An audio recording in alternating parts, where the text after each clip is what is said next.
왜 멈춰 있어 춤추듯 돌아가 Life is a party so 딱히 뭘 안 해도 TikTok TikTok Life is still going on 그저 흘러가. Hey, hi, hello, welcome back to another video. Today we're here to talk about the worst eras of K-pop groups. These eras were just not serving. They weren't at all cute. Hope you enjoy and on to the video.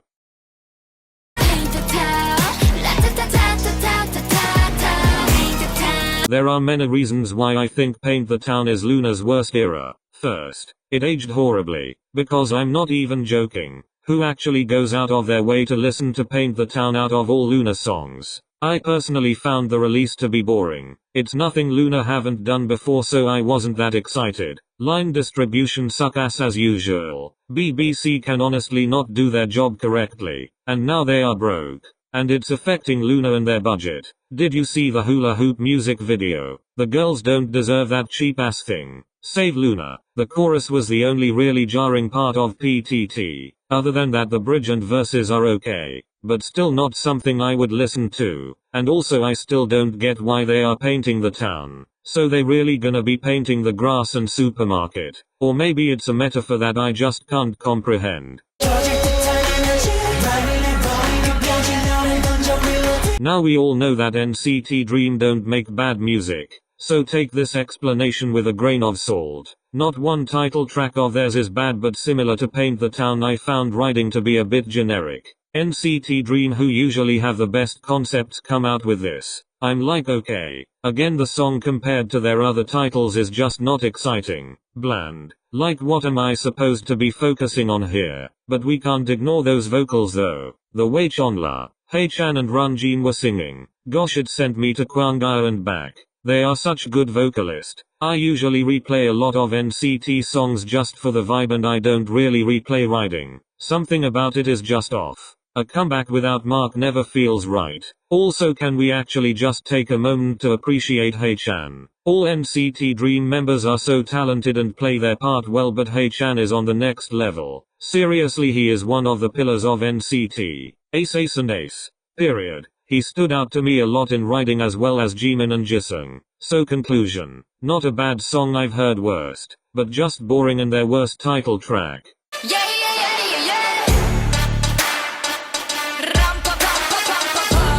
I don't need to say much, right? Kill This Love is just a bad song. Imagine choosing to stream Kill This Love on the daily. Just no. The chorus is so bad. Like, y'all cannot tell me you actually enjoyed it. I've tried to get myself to like it so many times. But I just can't. This was the first comeback after releasing D4, so of course the expectations were high, and of course YG were going to try and replicate the hype it received. They tried and it worked. 1 billion views. But it's still not a good song. Everything about Kill This Love era could have been better. The B-sides were okay but not very memorable. And I feel like there wasn't really any killing point of the choreography. Unlike D4 that had the gun move. I haven't listened to this song in a while, and I probably won't ever willingly go to listen to it. It was Blackpink's worst era in my opinion. But the views definitely say something else. It blew up and I'm very happy for them, but I just wish it would have been a better era. Considering it was also one of the songs that got me into Blackpink. I remember literally becoming a K-pop stan the day Kill This Love was released. Back then I thought it was amazing. But you know, people change. Anyways, I want a Blackpink comeback. Because they usually do make good music. YG, hurry up and give them one. I heard that they were working on something somewhere, but I honestly don't know.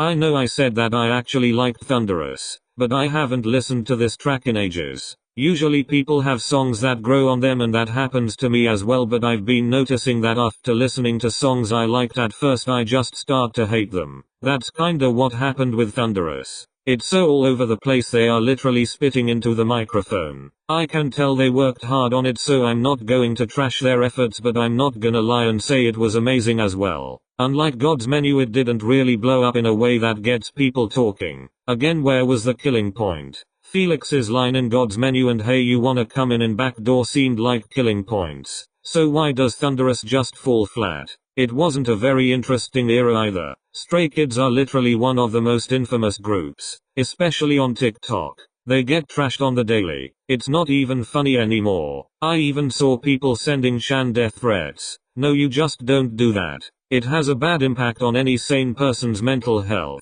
You don't have to like them, but sending death threats is too much.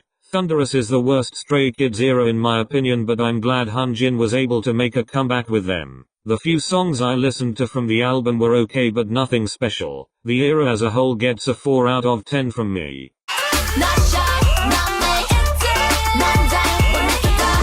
Not Shy felt like a filler era. I think they should have just skipped it and moved to In the Morning era, but what's done is done.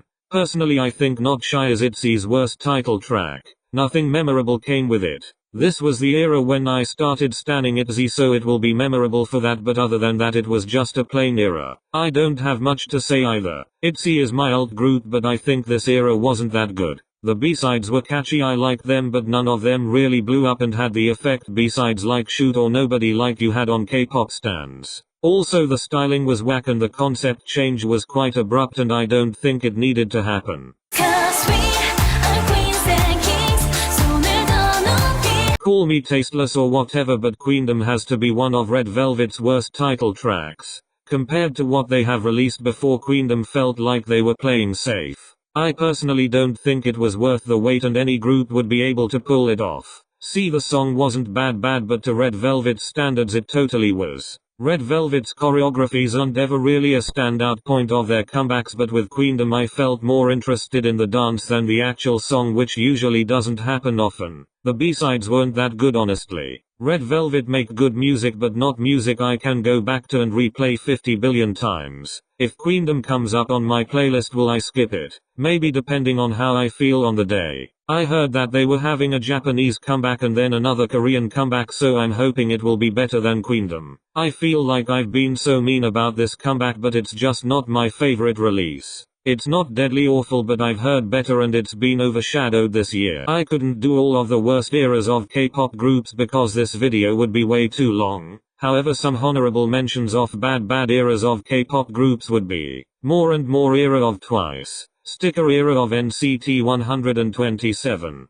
Hwa era of Idol, Savage era of Easter. I was going to add TXT to this list, but then I realized that they actually don't have a bad era, so I'm just not going to include them. Anyways, I hope you enjoyed this video. Don't attack me for having an opinion, please share your own thoughts respectfully in the comments and I'm sure we can have a good conversation together. Let me know what type of videos you would like to see next. Thank you so much for watching and until we meet again.